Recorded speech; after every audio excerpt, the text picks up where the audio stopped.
Properly moved and seconded. We move on, and we have Maria Koetter here from the Metro Office of Sustainability. Thank you. Good afternoon. I'm Maria Koetter, Director of Sustainability for the city. And I just wanted to give you guys an overview of what we're currently working on that's in our city sustainability plan, so you have that foundation to consider. So Sustain Louisville's overarching goal is to protect the environment as well as promote the health, wellness, and prosperity of our citizens. So this resolution does support efforts in all those areas. So specifically, goal number 1 is to reduce energy consumption per capita 25% by 2025. So again, solar fits in very nicely right there. I also wanted to let you all know we currently have solar on 5 city-owned buildings, which is the Metro Development Center, the Newburgh Library, the Ashland Firehouse, Mary T. Maher just recently got solar as well as our corrections facility. So we are sort of looking at that and doing that internally to the extent possible. Then the other aspect is we certainly want to foster an environment where folks feel like they can use solar or renewable energy projects. And we want to do that and promote public-private partnerships as well as potential grant opportunities and maybe finding some funding incentives over time. But we've already got that in our sustainability plan, and it's supportive of the resolution, and work's underway in some of our buildings too. So that's it. Anyone have any questions? Ms. Koetter? Yes, Councilman Blackwell. Yeah, thank you. Thank you for coming. You're welcome. So on the 5 buildings that you have, so are those are solar, do you know how many panels and how big? I could get you those details. I don't have that off the top of my head, but we do also have solar thermal, which means it's passive and that heats the water. So corrections is using that for their washing machines and laundry services at that building. And then, so on the other side, so that one you're using it right there, so it's right. Being used in the building. On the others, is it actually being used by the building, or is it just going back into the grid? Oh yeah, it's running things in the building. The solar on the 444 actually runs the equipment that runs the solar thermal. Okay. So that's an interesting application there. And we also have the air monitoring station out at Cannons Lane is operated about 30% from the solar panels at that facility. Just wanted to comment, Madam Chair, if I may. Yes. And I'm a little bit on insecure ground, but I believe 2 or 3 years ago, this is not a metro agency but I think TARC on their garage facility, I thought at 10th and maybe even at 28th, I'm not sure, but I know I thought were doing a solar installation there as well. Right, yeah. They've done a lot of work at the maintenance facility. It's LEED certified, very sustainable building. Councilman Peden, thank you. Of all the buildings that you just mentioned, let's go to the Ashland Firehouse real quick. It's small surface area. I assume these things are on the roof. Right. So we know that everybody kind of can picture a firehouse in their head. Is it self-sustaining, or does it pull power from the grid? Can it power itself all day, all night, between batteries and the recharging and so on, or is it? Well, it supplements energy use. Well, I guess what I'm looking right. at, then I guess my question would be: is what's the savings? Assuming that again, most of the lights are out, the bay is probably only lit when they need it. TVs, basic kitchen.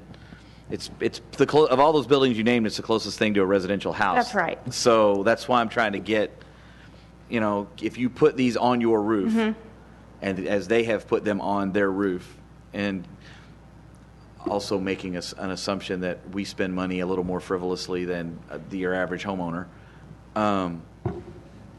is it going to pay for itself eventually? Oh, yeah. And making that how long? I can't tell you the detail on that in the specific case, but I can let you know. I can research the percentage of energy for the building as well as the return on that investment. Okay, because I mean, again, I've made comments before. I've moved from a house that had trees everywhere to a house that's, middle of the day, I'm cooking in my own. Significant, yeah. I could, I'm sitting there going, I might as well take advantage of the fact I have no trees. And just, I'm curious as to 10 years, 20 years, 50 years.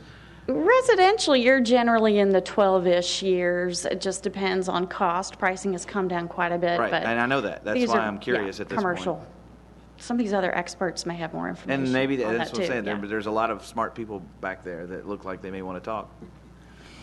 Okay. Councilman Blackwell, I have you in the queue. Yeah, Was that from before, or do you have something else? Something else, yeah. Okay. I just had, so those are the 5 buildings, and so do we have, is there a plan for expansion, and how do we do that? I mean, how do we look at where those things are happening? I know, is it Indianapolis maybe, where they talked about how they have, at the zoo? That's Cincinnati. Cincinnati, Yeah. I'm sorry, yeah. And another Pirates, I saw another example where they powered their, they had kind of a bridge, much like our walking bridge with lights, and it's powered by solar and so on. So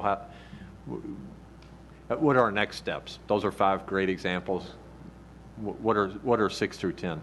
I'm hoping with the new libraries that there'll be some solar included there, which is that one Newburgh Library is new, so hopefully there'll be some in that. The Mary T and corrections were recently installed as part of our energy savings performance contract, so that helped with the financing, all that as well. But in terms of other projects, I think that's what I know at this time. Okay. Councilman Johnson? It's my understanding with a lot of study on this that the solar that comes into your house produces electricity, and then it goes back into the electrical system, and you actually get refunded part of the money that you'd make that you'd have to pay, and it would reduce your electric bill. Yes, I think that's how it works for the most part. And I want to be added as a sponsor. Great, thank you. Councilman Hollander? Thank you for coming. I think the Mary T, which is in my district and I've actually looked at, I think it heats the water actually in the pool all but the coldest months of the year, and it was really part of the Johnson control. Massive improvement over there. Lots of They're work. not really panels. It's more tubes. So you look at the building, you don't really see the panels, but there are tubes that do that, and they're very happy with it. Let me ask you a question about street lights, which I know are supplied to the city by LG&E. But as we drive around, including, in many places in Indiana, we see street lights and signals that are supported by solar. How can we have more of that kind of development in Louisville? I mean, what do we need to do, and what's the impediment to doing that? And you can maybe explain the LG&E situation a little bit. Yeah, that's a very broad question. We have city streetlights. Many of them are owned by LG&E, and we just lease those lights, so we don't necessarily maintain or purchase those actual fixtures. So there's that situation, and certainly the cost is more, so we always have to think about that. But I will tell you, over at our 7th and Industry location, which is one of our nicest, largest green roofs, city-owned building, there are also 6 solar parking lot lights. They're like street lights that illuminate the parking lot, and those are pretty cool. So we have a few. Yes, Councilman Owen? Mr. Peden may want to elaborate, but both of us remember when Metro Public Works was experimenting with some solar street lights. I know there was one here at 6th and Market, as I recall, and this was 7 years ago, 7 years ago, feels like 7, 8 years ago. But I'm not sure whether there was whether they determined that there wasn't enough energy generated or what. But all I know is that there was, as I recall, there was an effort to do some experimentation in the community by Metro Public Works to do that. I'd like to add too that I'm sorry. That Didn't predates me, but Yeah. I believe you. In conversation with parks and improvements at Sun Valley Park, they do install a lot of their lighting. It's more expensive, but when you have a big walking path, It's a lot easier to do that than try to run the electricity and everything. So that's one of the things I'm looking at Sun Valley is so I know that they have installed some in some of the parks. I couldn't tell you which ones, but anyway. Councilman Peden? Just to elaborate on the lights, it got as far as we had already moved NDF money. I know that myself, Councilman Ward Pugh, and Councilwoman Woolridge were the three that I can come up with off the top of my head. We had actually given money to Public Works. It languished for 6 months or so. This was in the hands of Ted Pullen at the time. And ultimately, we got our money back because they essentially pulled the program because the actual equipment did not work as advertised. Interesting. So if someone has, in that 6 or 7 years that Councilman Owen mentioned, developed something better, there are several of us who would like to try that again because it's quite obvious that, especially in my case, the suburbs, we're not going to get streetlights unless they become self-sustaining on their own because nobody lets me pay LG&E for some reason. So. Great. That's great. Good to know. Director Burns is here, so we can talk about that too. Yep. Councilman Blackwell? Sorry. I think Mohammed Yes. Nouri, when he comes up, we'll talk a little bit about what we were looking at with Dixie. Thank you. Addresses that issue, and also point out that that the experiment, and I'm not sure if it was the same experiment, but we did put 2 solar lights on Rose Farm Park on Dixie. It's right across from the government center on Dixie, which work. And they don't actually have solar panels. It's like it's actually the street. Right. It's on the pole It's on the- itself. yeah. So you Oh. don't see it. It's much like you were saying. You don't really see it. You wouldn't identify it as such. But I think it worked there better because it's one of those that if you, like it has a low level light, and then if you walk up on it, it gets brighter. But it's not that bright all the time where maybe a street light you would want bright all the time. I think that would Right. have been some of the issues. Which would work well in a. But it works great in a park, yeah. Park as far as the walking path and all. It does. Okay, let's see. Thank you, Ms. Koetter, for You're coming. welcome. We appreciate your insight, and hopefully the conversation will continue. So thank you very much. We have with the Dixie Highway Corridor Project a consultant, Mohammed Nouri. If you could come forward, please. How are you doing today? Fine. If you could, I'm not sure if I butchered your last name or not, but if you could repeat your name. Sure. Thank you. My name is Mohammed Nouri. That's Nouri. And first of all, thank you for inviting me and for this opportunity to be here. Second, I wanted to acknowledge my involvement with this Dixie Highway project because I think that's important. I was there from the beginning and helped out in terms of the development of the entire master plan for the entire corridor. And subsequently, the project has received state funding for implementation, and that's where we are right at the midst of that part of that project. For Dixie Highway, to give you a little bit of context, because I think that's important, and that is the primary purpose of that Dixie Highway improvement is about the safety improvements. We do lose about 2 to 3 people, pedestrians per year along the corridor, and the reasons are basically lack of visibility. People in the car, in the vehicle, do not see these people that they're crossing the street. The problem is so bad, and I believe you were part of it, that it made into the national headlines. The Federal Highway Administration at the national level, they chose the city of Louisville. Last year, they came here and they conducted this pedestrian safety audit along the corridor. Again, their part of the audit, again, this is a third party, came out of Atlanta, and that their understanding and their findings were, yes, you do, there are 2 major reasons that these are causing these fatalities, these problems. One is visibility, which is really can be directed to lack of lighting along the corridor, and if you go out there, you will see that for yourself. I mean, that's just the fact is the fact.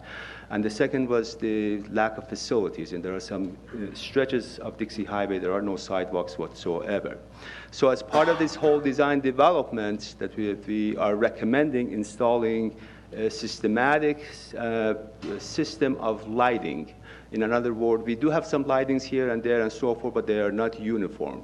Here we are saying every 50 or 75 feet or whatever that number is, install a street light. I mean, as simple as that. And of course, that makes sense, and nobody argues with that. The argument comes, or the resistance comes, who is going to be paying for these lights? And these are good questions, because in today's tough fiscal environment, there is no money. Somebody has to pay for that, the cost of the electricity, of the lighting of that light post. So that's where this whole idea of the solar panel farms came to a fruition. There isn't enough space at the juncture of I-264 and Dixie Highway. Enough area, enough real estate that is really not being used for any purpose. It just gets cut basically 3 or 4 times a year. It's a grassy area that we can install enough panels out there that will illuminate the entire corridor of the Dixie Highway from 264 all the way to 265, the Gene Snyder Freeway. Again, these, as you will hear from the rest of the experts here, these systems are getting smarter, cleaner, cheaper, and so forth. And the payback, Maria is right, it's somewhere around 10 to 15 years that these systems pay for themselves. So the idea along the Dixie Highway was implement something at a small, much smaller scale, maybe a 20 kilowatt system. That will basically cover a small area. There are learning curves that we are going to be learning from this thing. We haven't done this thing in this part of the country. So we are saying, let's approach it cautiously, install in a small segment throughout that interchange area, and that's the most challenging part of that corridor. And this will be a system that's about 20 kilowatt system. It's about roughly somewhere between $60,000 to $80,000, and the payback period again is about somewhere between 10 to 15 years. The system will pay back for that initial cost. How it works is your street lights are conventional; they are tied to LG&E system. We are installing these standalone system of 10, 12 panels and so forth. They do generate electricity. During the day, when the lights are off, the meter is running in one direction. When the lights come on, they're directly sourcing it from the LG&E. The meter is going to be running the other direction. If there were no solar panels, the typical LG&E bill, again, this is just an example, would have been $3,800 a month. With this system in place, we are hoping that's going to be $38 a month. And that's how we are paying for the cost of lighting the streets. That offsets, that answers this whole fiscal matter in terms of the financing and who pays for the electricity on a month-to-month basis. So that's, in a nutshell, that is about the project on Dixie Highway. So let me ask you this. Are there federal programs that encourage and subsidize these type of farms? Not that I know of. Okay. I do know out west, Oregon, California, and recently on a statewide basis in the state of Minnesota has really looking at the entire interstate system on a statewide basis. Again, they're looking at this thing. This is a value. This real estate, this right-of-way has a value. Right. And that value is in terms of the real estate, it's that's where we put these panels and so forth. Of course, you cannot put them everywhere and everywhere. Right. So they have to be designed, they have to be thought in terms of their location. There are some safety precautions, some vandalism issues and things like that. But again, those are some of the stuff that, again, it's here. We are right now at the concept level. We are trying to see how feasible that concept is, especially for Dixie Highway. So would LG&E be I mean, obviously they would be a partner in this, but are there programs through them? I do not know the details yet. of those. Okay. Maria and the rest of the experts here, they may know a little bit more about those. Yes. We'll have to talk to Councilwoman Butler. Yes. So let's see. I thought I had Mr. Hollander or Councilman Hollander in the queue. Yeah, I was just actually going to comment not so much on the solar farm, which sounds like a wonderful idea, but in terms of tax credits, to answer Councilman Peden's question about tax credits for individuals, there is a 30% federal tax credit, which is set to expire. I hope it doesn't, but it's set to expire at the end of 2016. So that's a very significant straight tax credit for the cost of a solar installation on your house. Correct. Okay. Councilman Owen? I just wanted to make one comment and then ask a question relative to the Dixie Highway proposal. The comment is a matter of, I think our community will have to go through a process of changing perception in this sense. I know in my district I have at least one preservation district where the architectural style of the house is significantly valued and preserved, as it were. Well, there are going to be structures in all of our neighborhoods where the panels the pipes or whatever need to be on the front of the house. Right. Because that's the south-facing part of the house. And I have wrestled with this in my own mind in a speculative way over the last year or two, and I have resolved that I'm perfectly comfortable with adjusting my perception, my expectations, and that a house that looks like a Cape Cod and has a south-facing front roof will be enriched architecturally by the installation of solar panels. And that, I think, takes kind of a change of mindset. The question that I get somewhere between a question and an observation on the Dixie Highway, and that is, as you're calculating cost, is there any sense in which you have to wash the panels, clean the panels, maintain the panels at that level? Does dust and muck dull them up, and then you have to somehow go in and wash them off? Like any other system, they do require some maintenance, yes. But again, and going back to your original observation, although those systems that you just explained may be in front yard or in the individual property and so forth, whereas in Dixie Highway, this is really in a public right. I understand that. Public space, but they do require maintenance, yes. However, again, some of these people may correct me, hopefully they will correct me. There are systems have been installed by former President Koetter at the White House, and they're still operating to this date.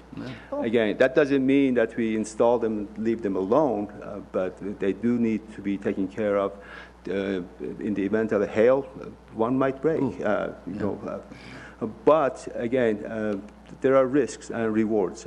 That's where really the balance is. How do you balance those? All right. I think one of those people back there, could that be Mr. Bobby Clark with the Nulu Sustainability? Thank you very much for coming and sharing your knowledge. And we're so excited about the Dixie Highway Corridor project. Well, thank you. Thanks for this opportunity. Thank you. Good afternoon, everyone. Thank you for the opportunity to speak today. I'm going to first disclose I am not a solar expert.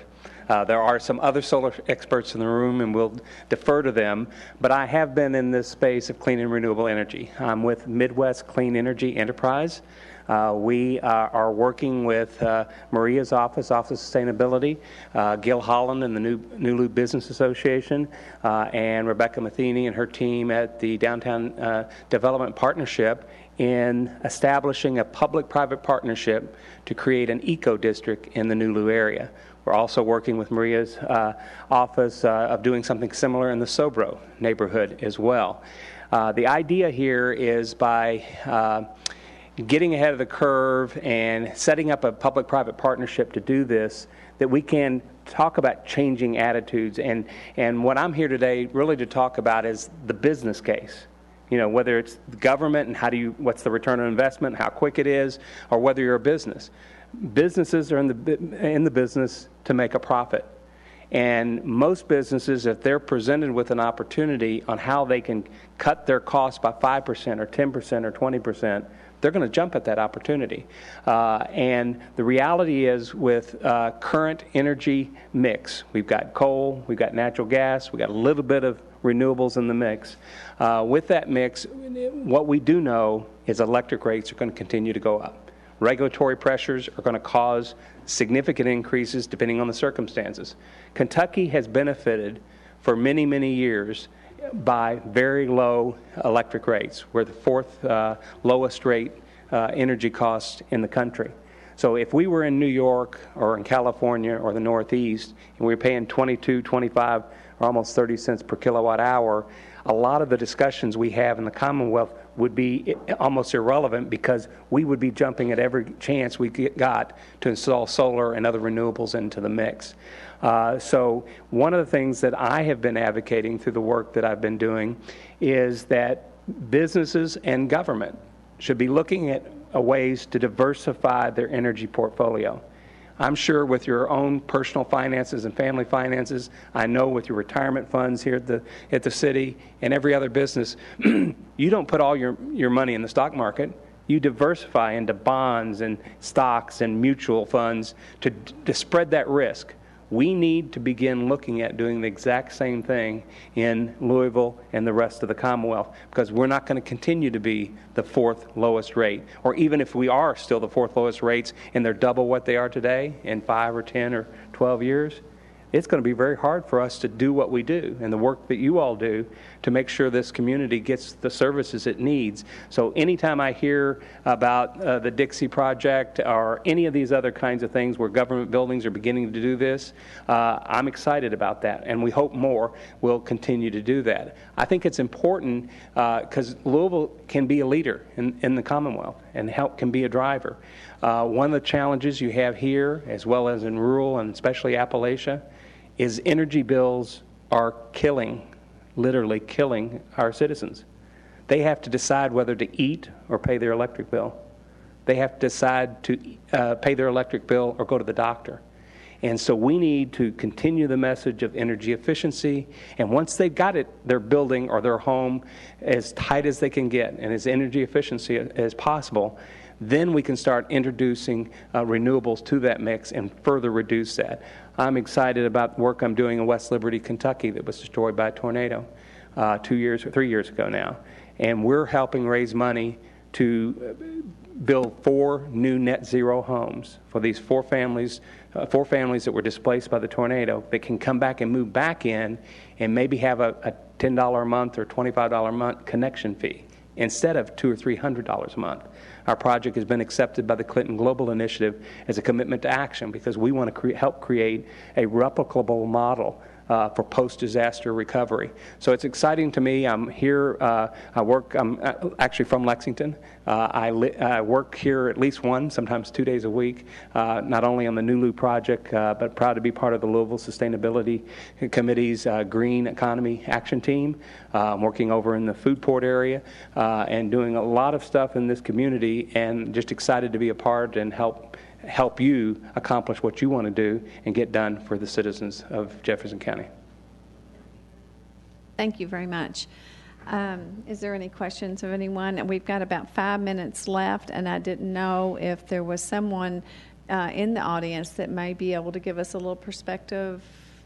Are you sure? I know everyone keeps referring to the experts in the audience. So is there someone that could maybe give us a little overview really quickly? If you could state your name, please. My name is Tim Darst. I'm the Director of Kentucky Interfaith Power and Light on the board of the Louisville Sustainability Council. Welcome. So we just have probably no minutes, but I would love for you, if we could table this. Can we do that and invite him back? I mean, if you could just give us a quick overview, I think we have time for that. Don't you believe? Never have.